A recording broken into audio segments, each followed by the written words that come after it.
Welcome to our channel. If you want to remove Instagram likes without using third-party apps, follow these step-by-step instructions to maintain your account security. Step 1. Open the Instagram app on your smartphone and sign in to your account using your credentials.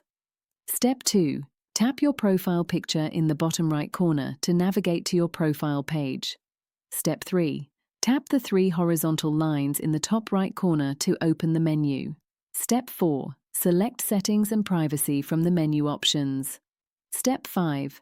Tap on your activity to access various activity-related options. Step 6. Select Posts. You'd like to see a complete list of all posts you have liked on Instagram. Step 7. Manually scroll through the list and tap the heart icon on each post to unlike it.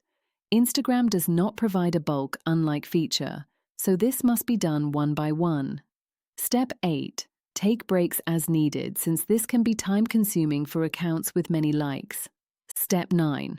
Consider organizing your unlike strategy by starting with the oldest posts or most irrelevant content first. Don't forget to like this video and subscribe to our channel.